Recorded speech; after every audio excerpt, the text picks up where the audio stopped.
Scientists are not eliminating God, they're eliminating models of God. You learn Sanskrit, go back to your scriptures, go back to your Vedas and realize that God is one. Division in Islam is prohibited. We understand the concept of God in Hinduism. Quran is the most positive book. Every day, more than 3,000 fetuses are being aborted in India after they identified that they're females. According to the statistics of 1996, US Department of Justice, 2,713 women are being raped every day. Every 32 seconds, one woman is being raped. I've been raped in US till the time I'm here. Islam has the solutions to the problems of the West.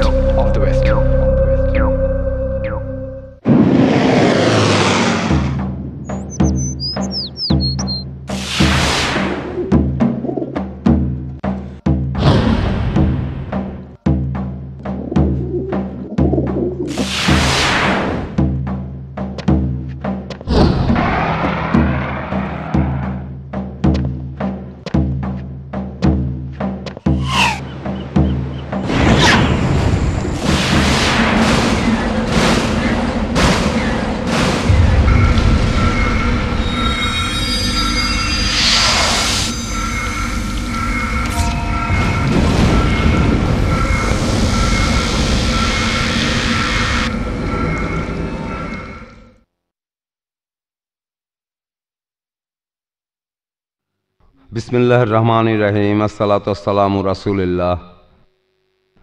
ধন্যবাদ mister Zakir Naik এই জ্ঞানগর্ভ ও তথ্যবহুল লেকচারের জন্য যেটা এতক্ষণ আপনি দিলেন। আমার প্রশ্নটা হলো, আসলে আমার প্রশ্নের প্রথম অংশটা আমাদের বোন আপনাকে জিজ্ঞাসা করেছেন, আপনি উত্তরও দিয়েছেন। আমার প্রশ্নটা মুসলমানদের দায়িত্ব ও কর্তব্য নিয়ে, যে বর্তমানে অনেক পশ্চিমায় ইসলাম গ্রহণ করে। অপেক্ষা করছিলাম আপনি যখন বলছিলেন যে কেন পশ্চিমারা ইসলাম গ্রহণ করছে, আমি অপেক্ষা করছিলাম কখন আপনি বলবেন যে মুসলমানরাও এ ব্যাপারে কিছু ভূমিকা পালন করছি। আপনি এ ব্যাপারে তেমন কিছুই বলেননি, তাই আমি প্রশ্ন করতে এলাম যে এ ব্যাপারে আমরা মুসলমানরা কি ভূমিকা পালন করছি পশ্চিমাদের ইসলাম গ্রহণের ব্যাপারে। এ ব্যাপারে আপনি কিছুটা বলেছেন, তবে আরও একটু বিস্তারিত জানতে চাই। এখন আমার দ্বিতীয় প্রশ্নটা আমি করব। আমি পশ্চিমাদের সাথে কথা বলে দেখেছি যে মাঝে মধ্যে খুবই সমস্যা হয়ে যায়, খুবই কঠিন হয়ে যায়, খুবই কঠিন যখন দেখি যে তাদের কেউ কোনো ধর্মগ্রন্থে বিশ্বাস করে না, তারা কোনো ধর্মে বিশ্বাস করে না, ঈশ্বরে বিশ্বাস করে না। তাই এই জায়গাগুলোতে খুব সমস্যা হয়ে যায় আমার জন্য এদের সাথে কথা বলতে, এদেরকে বোঝাতে বা ইসলামের দিকে নিয়ে আসতে। হাতে গোনা কিছু মানুষ হয়তো আপনার মতো কেউ একজন তাদেরকে আল্লাহর পথে নিয়ে আসতে পারে। তাই এ ধরনের ক্ষেত্রে আমাদের কি করা উচিত? আরেকটা প্রশ্ন করব। আমি আপনার লেকচার শুনেছিলাম আরব আমিরাতে। আপনি পরিষ্কার করে বলেছিলেন যে প্রাচ্যে মানে ইন্ডিয়াতে কিছু কিছু লোক আছে যারা নিজেদের খোদা বলে দাবি করে। এটা খুব খারাপ কাজ। এসব লোকের ক্ষেত্রে আমরা কি করব? তাদের কাছে কোনো ধর্মগ্রন্থ নেই, আর ধর্মগ্রন্থ ছাড়াই তারা বিভিন্ন বাণী দিচ্ছে আমাদের কাছে, কারণ তারা ঈশ্বর। আর এইসব ঈশ্বরদেরকে আপনি অন্য অন্য অন্য ঈশ্বরে কিভাবে বিশ্বাস করাবেন? ধন্যবাদ ভাই। আপনি আসলে তিনটা প্রশ্ন করেছেন। প্রথমটা হলো দাওয়ার ব্যাপারে, ইসলামের প্রসারে একজন মুসলমানের দায়িত্ব কি। দ্বিতীয়টা হলো যারা কোনো ধর্ম বিশ্বাস করে না তাদেরকে আমরা কিভাবে বোঝাবো, অর্থাৎ নাস্তিক। আর তৃতীয়টা হলো যারা নিজেদের খোদা বলে দাবি করে, যেমন ইন্ডিয়াতে, এমন খোদাকে কিভাবে বোঝাবো যে খোদা অন্য কেউ। প্রথমটার উত্তর আমি দিয়েছি, আরেকটু বলি। যখন বলছি যে আমরা আমাদের দায়িত্ব পালন করছি না, তার মানে এই না যে মুসলমানরা কোনো কাজই করছে না। পশ্চিমা বিশ্বে কিছু ইসলামী অর্গানাইজেশন রয়েছে, ভালো অর্গানাইজেশন, যেমন ইসনা, ইকনা, আলহামদুলিল্লাহ তারা কাজ করে যাচ্ছে। তবে তাদের যেটা করা উচিত, এই অর্গানাইজেশনগুলো না, সামগ্রিক মুসলমানেরা তাদের যেটা করা উচিত সেটা করছে না। এমন না যে পশ্চিমারাই শুধু এই কাজগুলো করবে, পুরো মুসলমান উম্মার করা উচিত। আমি বলছি না যে শুধু আমেরিকা বা অন্য জায়গার মুসলমানদের করা উচিত, পুরো মুসলিম উম্মার করা উচিত। আর তাই উম্মা হিসেবে যতক্ষণে আমাদের করা উচিত ততক্ষণে আমরা করছি না। তবে বেশ কিছু অর্গানাইজেশন আছে, আমি পশ্চিম বিশ্বে অনেকবার গিয়েছি। ভাই ইউসুফ ইসলাম, তার খুব সুন্দর একটা স্কুল আছে, ইসলামের উপর সেরা স্কুলগুলোর একটা। ইসলামিক ফাউন্ডেশন আছে লেস্টারে। আমেরিকায় আছে ISNA, Islamic society for north America, আরও আছে IQNA, Islamic circle of north America. আলহামদুলিল্লাহ বেশ কিছু অর্গানাইজেশন আছে। তবে আসলে এই প্রচেষ্টাই যথেষ্ট নয়, আরও অনেককে আসতে হবে, মাত্র কয়েকজন হলে হবে না। দ্বিতীয় প্রশ্নে আসি, যারা ঈশ্বরে বিশ্বাস করে না তাদেরকে কিভাবে বোঝাবো। আর তৃতীয় হলো নিজেদেরকে যারা খোদা বলে দাবি করে, যারা ধর্মগ্রন্থে বিশ্বাস করে না, ঈশ্বরে বিশ্বাস করে না, তারা হলো নাস্তিক। আপনার প্রশ্ন হলো কিভাবে তাদের বোঝাবো। খ্রিস্টান বা হিন্দুরা ধর্মগ্রন্থে বিশ্বাস করে, তাদের সঙ্গে ধর্মগ্রন্থ নিয়ে কথা বলা যায়। কেমন করে নাস্তিককে বোঝাবেন? জানি না বিকেলে আমার লেকচারের সময় আপনি ছিলেন কিনা, তখন বলেছিলাম মূল চাবিকাঠির কথা। সূরা আল ইমরানের 64 নম্বর আয়াতে উল্লেখ আছে, বলা হয়েছে যে তাআলাউ ইলা কালিমাতিন সাওয়াইন বাইনানা বাইনাকুম, এসো সে কথায় যা তোমাদের এবং আমাদের একই। দাওয়ার মূল চাবিকাঠি হলো তোমাদের এবং আমাদের মধ্যে একই কথায় এসো। সেজন্য ভাই প্রশ্ন করলেন নাস্তিককে কিভাবে বোঝাবো। নাস্তিকের সাথে কি কোনো মিল রয়েছে? কোনো মিল রয়েছে? তাহলে কিভাবে একজন নাস্তিককে বোঝাবো? কোনো নাস্তিকের সাথে আমার দেখা হলে প্রথমেই তাকে অভিনন্দন জানাই। আমি সেই নাস্তিককে অভিনন্দন জানাই। আপনি বলতে পারেন কেন আমি একজন নাস্তিককে অভিনন্দন জানাচ্ছি? আমি তাকে অভিনন্দন জানাচ্ছি কারণ এই লোকটা খ্রিস্টান, তার বাবা খ্রিস্টান বলে। এই লোকটা হিন্দু, তার বাবা হিন্দু বলে। অনেকে মুসলমান, তাদের বাবা মুসলমান বলে। এই নাস্তিক লোকটা ভাবছে সে হয়তো খ্রিস্টান ঘরে জন্মেছে অথবা হিন্দু ঘরে। হিন্দু ঘরে জন্মালে হয়তো ভাবছে এক দেবতা আরেক দেবতার সাথে যুদ্ধ করছে, দেবতার স্ত্রীকে অপহরণ করা হচ্ছে, দেবতা তাকে বাঁচানোর জন্য ছুটে যাচ্ছে। আমি যদি বিপদে পড়ি এই দেবতা কিভাবে সাহায্য করবে? দেবতাকে ক্রুশে ঝুলিয়ে মারা হচ্ছে। সে ভাবছে এই ঈশ্বর কিভাবে তাকে সাহায্য করবে, তাই সে এইসব বিশ্বাস করে না। আমি তাকে অভিনন্দন জানাই কেন?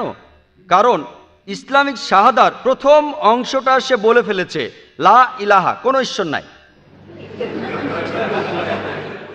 আমাকে যা করতে হবে পরের অংশটা বলাতে হবে ইল্লাল্লাহ, যেটা আমি করবো ইনশাল্লাহ। তাহলে আমার অর্ধেক কাজ হয়ে গেছে। হিন্দু বা খ্রিস্টানকে আগে বোঝাতে হবে তার ঈশ্বরের পূজা করা ভুল, আর তারপর তাকে বোঝাতে হবে আল্লাহ সুবহানাহু ওয়া তাআলার কথা। এখানে আমার অর্ধেক কাজ হয়ে গেছে। সে অলরেডি বিশ্বাস করে কোনো ঈশ্বর নাই। আমার কাজ এখানে সহজ, তাই তাকে অভিনন্দন জানাই। লা ইলাহা, কোনো ঈশ্বর নাই। এখন প্রমাণ করতে হবে ইল্লাল্লাহ, যেটা আমি করবো ইনশাল্লাহ। আর এ ব্যাপারে আমার লেকচার পাবেন বিভিন্ন ক্যাসেটে। কোরআন কি আল্লাহর বাণী, কোরআন ও আধুনিক বিজ্ঞান নিয়ে কিছু কথা এখন আমি আপনাদের সামনে সংক্ষেপে বলবো। আমি তাকে প্রথমে বলবো, ধরুন আপনার হাতে একটা জিনিস আছে, একটা যন্ত্র, যেটা পৃথিবীর অন্য কেউ দেখেনি। যদি একজন নাস্তিককে বলি, সেই যন্ত্রটা প্রথমে আপনার হাতে দেওয়া হলো, আপনার সামনে।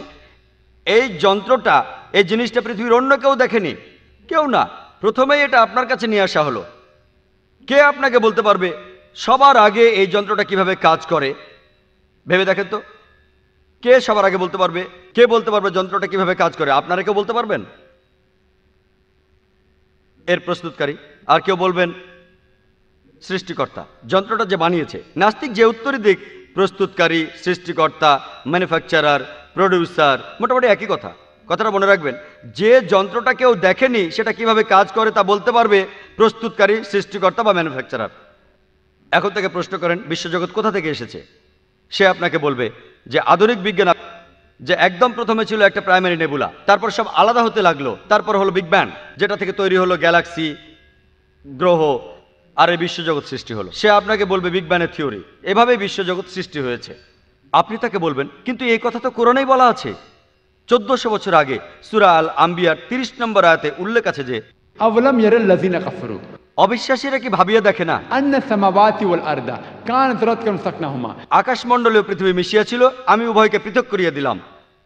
আর সে আপনাকে এই বিগ ব্যাংয়ের থিওরির কথা বলবে, যেটা বিজ্ঞান জেনেছে গতকাল মানে 30 বছর আগে, 100 বছর আগে। কোরআন এই কথা বলেছে 1400 বছর আগে। আর এভাবে কে বলতে পারে? সে হয়তো বলবে এসব আসলে হঠাৎ করে মিলে গেছে। আচ্ছা, মানলাম। এরপর আসি, তাকে প্রশ্ন করবেন এখানকার সব বস্তু কি অবস্থায় ছিল বিশ্বজগৎ সৃষ্টির আগে? সে বলবে এসব গ্যাস ছিল।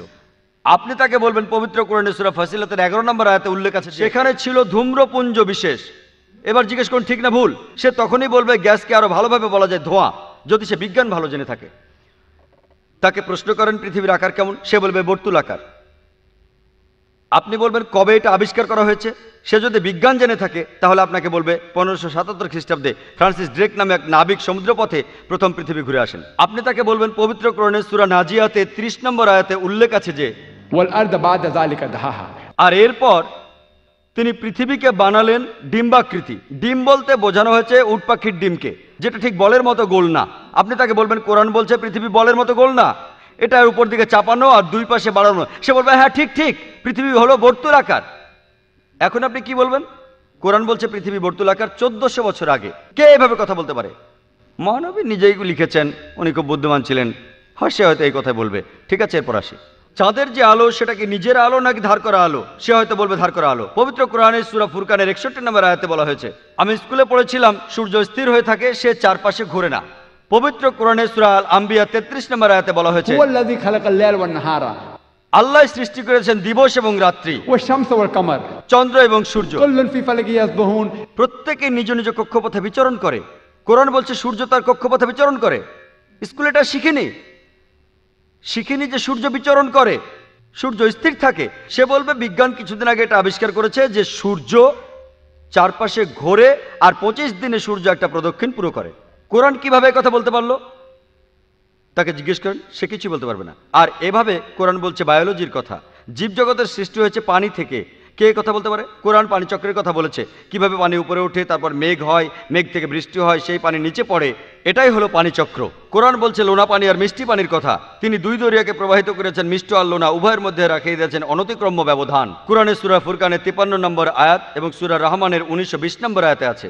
কোরআন বলছে জিওলজির কথা, আমি কি ভূমিকে সজ্জা করি নাই, ওয়াল জিবাল আওতাদা, এবং পর্বত সমূহকে কিল্ক, এটা সূরা নাবার 6 এবং 7 নম্বর আয়াতে আছে। এ কথা কে বলতে পারে? আরো বলতে থাকুন। এখানে একটা উত্তরই সে দিতে পারে, সবকিছু হঠাৎ করে মিলে গেছে। থিওরি অফ প্রবাবিলিটি, এটা হলো সম্ভাবনার সূত্র, হঠাৎ করে লেগে যাওয়ার সম্ভাবনা। ধরুন আমি একটা পয়সা টস করলাম, আমি যে ঠিক বলবো সেটার সম্ভাবনা হচ্ছে 2 ভাগের 1 ভাগ। হেডও পড়তে পারে, টেলও পড়তে পারে। আর যদি আন্দাজ করে মেলাতে চাই, তার সম্ভাবনা হচ্ছে অর্ধেক, অর্থাৎ 2 ভাগের 1 ভাগ। যদি 2 বার টস করি, আমি 2 বারই ঠিক বলবো, তার সম্ভাবনা অর্ধেক গুণ অর্ধেক সমান 4 ভাগের 1 ভাগ, অর্থাৎ 25%। যদি 3 বার টস করি, 3 বারই আমি ঠিক বলবো, সেটার সম্ভাবনা অর্ধেক গুণ অর্ধেক গুণ অর্ধেক সমান 8 ভাগের 1 ভাগ, অর্থাৎ 12.5%। একইভাবে যদি প্রবাবিলিটি থিওরি দিয়ে কোরআনকে দেখেন যে পৃথিবীর কতগুলো আকারের কথা এক মানুষ চিন্তা করতে পারে, একজন 30টার বেশি চিন্তা করতে পারে। এটা হতে পারে বর্গাকার, হতে পারে চ্যাপ্টা, হতে পারে চতুর্ভুজ, হতে পারে আয়তাকার, হতে পারে ত্রিভুজের মতো, হতে পারে বর্তুলাকার, 30টা আকার। আর এটা আন্দাজে বলে মিলিয়ে দেবে, তার সম্ভাবনা 30 ভাগের 1 ভাগ। চাঁদের আলো তার নিজস্ব নাকি ধার করা, কেউ একজন আন্দাজে বললে তার ঠিক হওয়ার সম্ভাবনা 2 ভাগের 1 ভাগ। এই দুটো ঠিক মতো বলার সম্ভাবনা 30 ভাগের 1 ভাগ গুণ অর্ধেক সমান 60 ভাগের 1 ভাগ। কোনো মানুষ আন্দাজে বলবে এই জীবজগৎ কোথা হতে সৃষ্টি হয়েছে। যে লোক মরুভূমিতে থাকে সে প্রথমে বলবে বালির কথা, কাঠ হতে পারে অন্য কোনো বস্তু, অ্যালুমিনিয়াম, হতে পারে আয়রন। আর এখানে মানুষ 10,000টা জিনিসের কথা ভাবতে পারে যা দিয়ে জীবজগৎ তৈরি হয়েছে। এখানে আন্দাজে বললে সেটা ঠিক হওয়ার সম্ভাবনা 10,000 ভাগের 1 ভাগ। এই 3টা উত্তরই ঠিক হওয়ার সম্ভাবনা 30 ভাগের 1 ভাগ গুণ অর্ধেক গুণ 10,000 ভাগের 1 ভাগ সমান 6 লক্ষ ভাগের 1 ভাগ, 0.00017, অর্থাৎ 0.017%। 3টি বিষয়ের সম্ভাবনা আসলো 0.017%। সবগুলো যদি যোগ করি, কোরআন 1000টা কথা বলেছে বিজ্ঞান সম্পর্কে। আর ম্যাথমেটিক্স আমাদের বলে যদি 0.00 পরে আরো 50টা জিরো বসানো হয়, সেটার অর্থ জিরোই হয়। তাহলে কোরআনে সবকিছু আন্দাজে বলা হয়েছে, তার সম্ভাবনাও জিরো। কে এই কথাগুলো বলতে পারে? তিনিই বলতে পারেন, সৃষ্টিকর্তা, প্রস্তুতকারী, ম্যানুফ্যাকচারার। এই সৃষ্টিকর্তাকে আমরা বলি আল্লাহ সুবহানাহু ওয়া তাআলা। এটা সংক্ষেপে বললাম।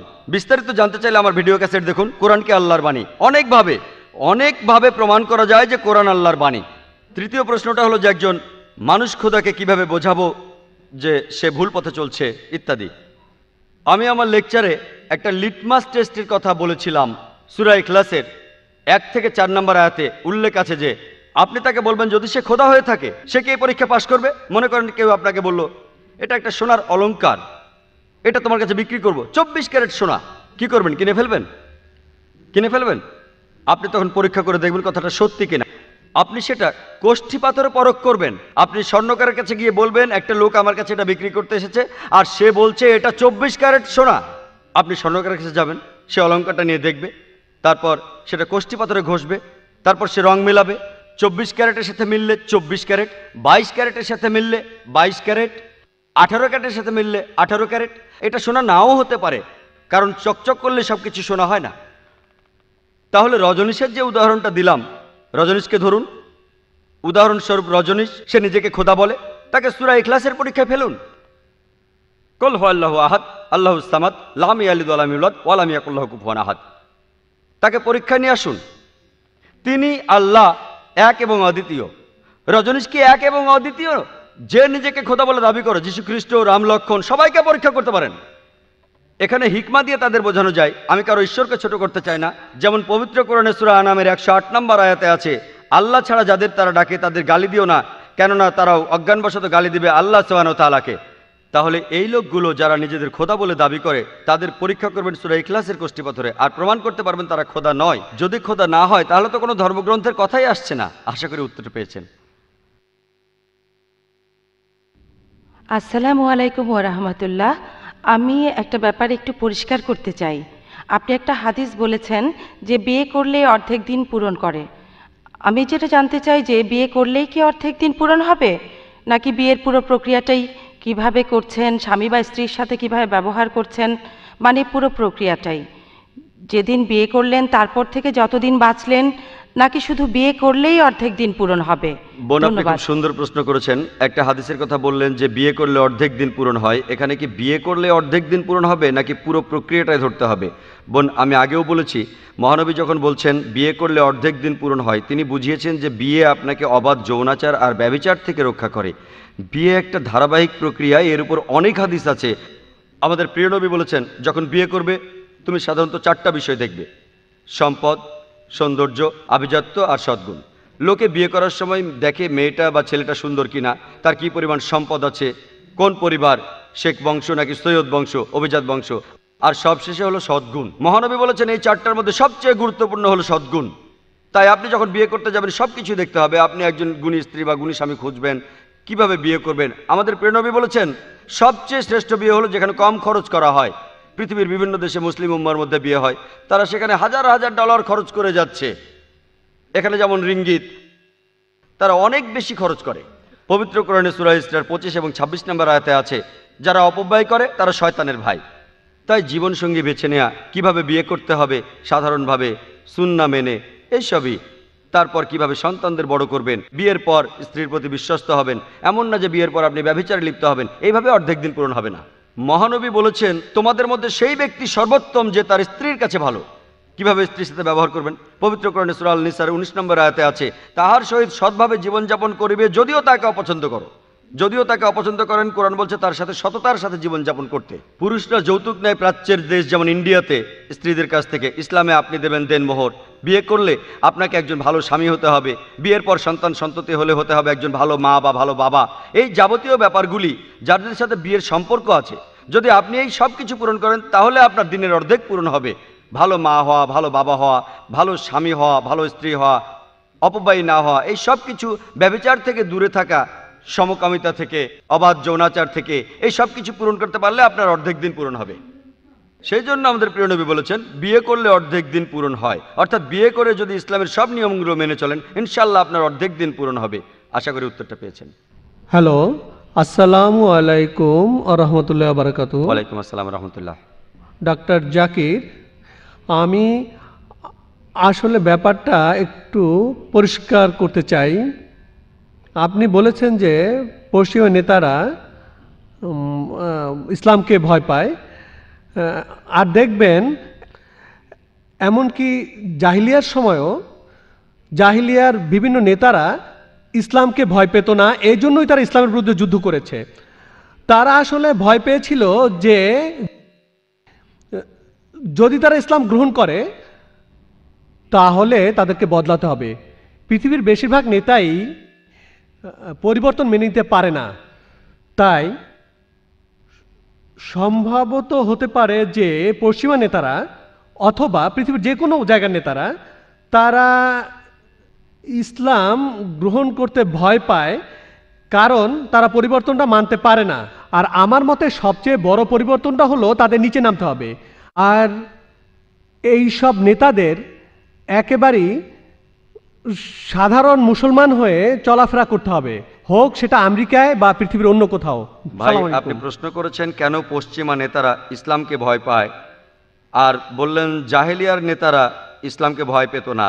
সরি ভাইয়া, আমি আপনার সঙ্গে একমত হতে পারছি না, আমি দুঃখিত, আমি একমত না। তখনকার নেতারা, সে সময় নবীজির আমলে বড় বড় নেতারা, তারা প্রচণ্ড ভয় পেত ইসলামকে। তারা যে জিনিসটাকে ভয় পেত সেটা হলো ইসলাম।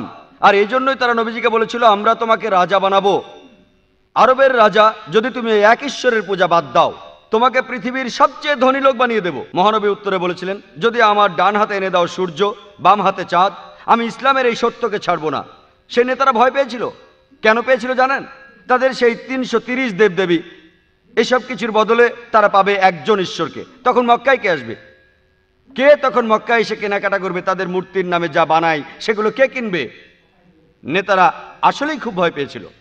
পরবর্তীতে আলহামদুলিল্লাহ সত্যেরই জয় হলো, তখন তারা মুসলমান হয়েছে। এই জন্য কোরআন বলছে প্রথমে গোত্রের নেতাদের বোঝাও। কোরআন বলছে প্রথমে গোত্রের নেতাদের বোঝাও, যদি তারা মুসলমান হয় অনেকেই তাদের অনুসরণ করবে। সেজন্য আমি বলবো, পশ্চিমা বিশ্বের বেশিরভাগ নেতা ইসলামকে ভয় পায় সবাই না, ভালো লোকও কিছু আছে যারা ইসলাম সম্পর্কে ভালো কথা বলে। বেশ কিছু নেতা, যেমন প্রিন্স চার্লস, বেশ কিছু ভালো কথা বলেছেন। তার নিয়ত আল্লাহ ভালো জানেন, আমি সে ব্যাপারে কিছু জানি না। বেশ কিছু মন্ত্রী ইংল্যান্ডের ইসলাম সম্পর্কে ভালো কথা বলেছেন। আপনি বলছিলেন যে নেতারা ভয় পায় কেন জানেন? আপনি বললেন মুসলমান হওয়া তাদের জন্য খুবই সহজ। ব্যাপারটা অত সহজ না ভাই। সহজ আমাদের কাছে, তাদের কাছে খুবই কঠিন এটা। যদি তারা মুসলমান হয়, তাদের শূন্যস্থান কে পূরণ করবে? বুঝতে পেরেছেন? তাহলে যদি কুরাইশদের নেতারা, সেই সময় আবু সুফিয়ান বা অন্যান্য নেতারা, তারা অনেক ধনী ছিল, তারা যদি গ্রহণ করে ইসলাম, কে তাদের কুর্নিশ করবে? কারণ ইসলামে সব মানুষই সমান। তখন দাসের সাথে কোলাকুলি করতে হবে, জীবনটাই পুরো বদলে যাবে।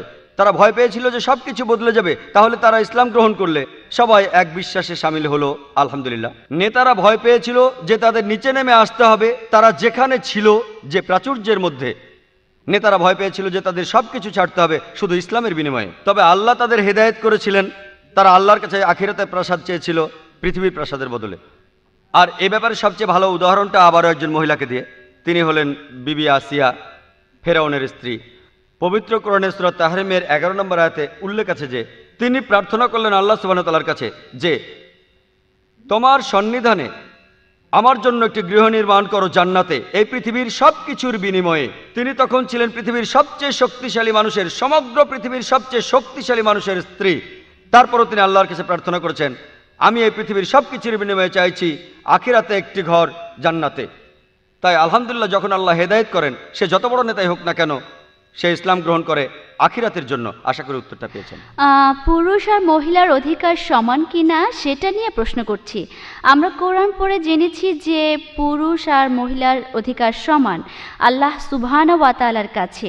আর এই কথা আমাদের মহানবী হযরত মুহাম্মদ সাল্লাল্লাহু আলাইহি সাল্লামের হাদিসেও আছে যে বাবার চেয়ে মান অধিকার অনেক বেশি। কিন্তু এরপর আকিকার সময় দেখা যায় যে একটা বকরি কোরবানি দেয়া হয় মেয়ের জন্য আর 2টা দেয়া হয় ছেলের জন্য। বোঝানো হচ্ছে যে ছেলেই বেশি গুরুত্বপূর্ণ।